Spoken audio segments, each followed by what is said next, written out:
Hello दोस्तों, आज मैं आपको एक ऐसी डरावनी कहानी सुनाने जा रहा हूँ जो सर्द रातों में सुनने से आपके रोंगटे खड़े कर देगी।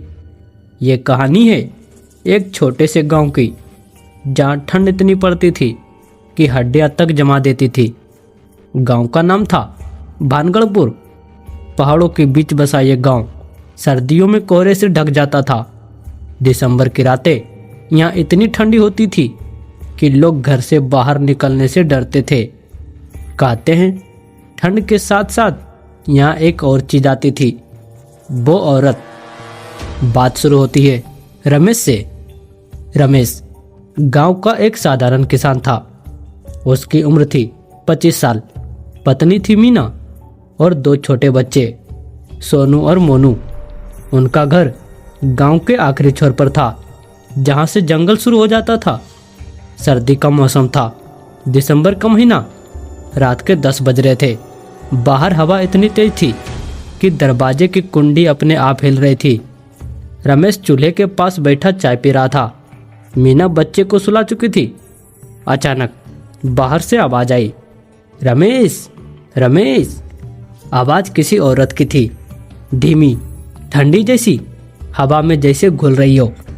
रमेश ने कान लगाए और फिर से आवाज आई, रमेश दरवाजा खोल। मीना डर गई, बोली, कौन है? इतनी रात को कोई नहीं आता यहाँ। रमेश ने कहा, शायद पड़ोस की शांति होगी, कोई जरूरत होगी, मैं देखकर आता हूँ। वो उठा, लालटेन लिया और दरवाजा खोलने गया। दरवाजा जैसे ही खोला, वहाँ कोई नहीं था। बाहर कोहरा था, घना कोहरा। कोई नहीं था, सिर्फ हवा का शोर। रमेश ने आवाज लगाई, कौन है? शांति भाभी। पर कोई आवाज नहीं, बस ठंडी हवा का झोंका आया जो लालटेन बुझा गया और अंधेरा हो गया। अंदर मीना चिल्लाई, जल्दी बंद करो दरवाजा। रमेश ने दरवाजा बंद किया, लालटेन फिर जलाई। दोनों घबराए हुए थे। रमेश ने बोला, शायद हवा थी। लेकिन मीना की आंखें डरी हुई थी। बोली, नहीं रमेश, वो आवाज वो औरत की थी। मैंने सुना है जंगल में एक औरत भटकती है। गांव में पुरानी कहानी थी। 100 साल पहले एक औरत थी, कामिनी। वो गांव की सबसे खूबसूरत लड़की थी। उसकी शादी तय हुई थी, लेकिन शादी वाले रात दूल्हा भाग गया। कामिनी पागल हो गई। सर्द की एक रात वो घर से बाहर निकली और जंगल में चली गई। सुबह उसकी लाश मिली, जो नीली पड़ चुकी थी, आंखें खुली हुई। कहते हैं वो आज भी भटकती है। जो रात को उसका नाम लेता है या आवाज़ सुनता है, वो उसे अपने साथ ले जाती है। रमेश हंसा और बोला, पुरानी कहानी है, सो जाओ। लेकिन रात भर उसे नींद नहीं आई। अगली रात फिर वही हुआ, रमेश रमेश। इस बार आवाज़ करीब थी, जैसे कोई दरवाजे के ठीक बाहर खड़ी हो। रमेश उठा। मीना रोने लगी, मत खोलो, वो ले जाएगी।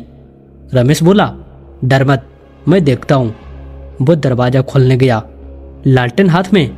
दरवाज़ा खोला, पर बाहर कोई नहीं था। लेकिन जमीन पर कुछ था, पैरों के निशान, नंगे पैर, छोटे छोटे, औरत के।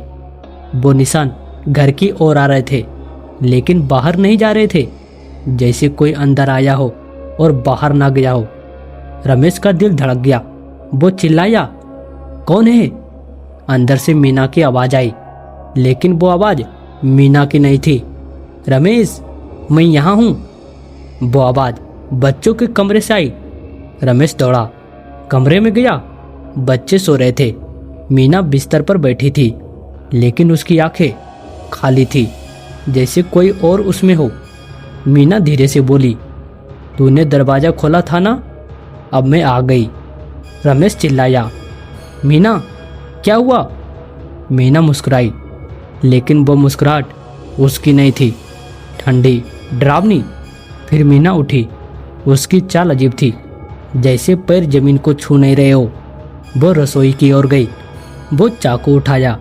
रमेश भागा, बच्चों को गोद में उठाया और बाहर भागने लगा। दरवाजा खोला तो कोहरा और घना था। हवा में एक औरत की हंसी गूंज रही थी। रमेश दौड़ता रहा। जंगल की ओर। पीछे से मीना की आवाज, रमेश भाग मत, मैं तेरे साथ हूँ। जंगल में रमेश रुक गया, सांस फूल रही थी। बच्चों को जमीन पर लिटाया। तभी अचानक कोहरे में एक साया दिखा। लंबा, पतला, सफेद साड़ी, बाल लहरा रहे थे। वो औरत थी कामिनी। उसकी आंखें काली थी जैसे कुएं। रमेश चिल्लाया, क्या चाहिए तुझे? कामिनी बोली, साथ। सर्दी में अकेले ठंड लगती है।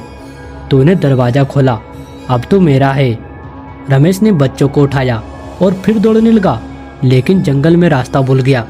चारों तरफ कोहरा। पीछे से मीना की आवाज, रमेश मैं आ रही हूँ। सुबह गांव वालों ने खोजा। रमेश का घर खाली था, दरवाजा खुला हुआ, बिस्तर पर बच्चों के कपड़े, लेकिन कोई नहीं था। जमीन पर पैरों के निशान थे, नंगे पैरों के, घर से बाहर तक, फिर जंगल में। वहाँ निशान खत्म हो गए, जैसे कोई उड़ गया हो। गांव वाले आज भी कहते हैं, सर्दी की रातों में अगर तुम अकेले हो और कोई तुम्हारा नाम ले तो दरवाजा मत खोलना। हेलो दोस्तों, कहानी खत्म हुई, लेकिन याद रखना, सर्द में रात को कोई आवाज दे तो कान बंद कर लेना, क्योंकि कामिनी अभी भी भटक रही है। बाय दोस्तों, अगली कहानी तक दरवाजा बंद रखना।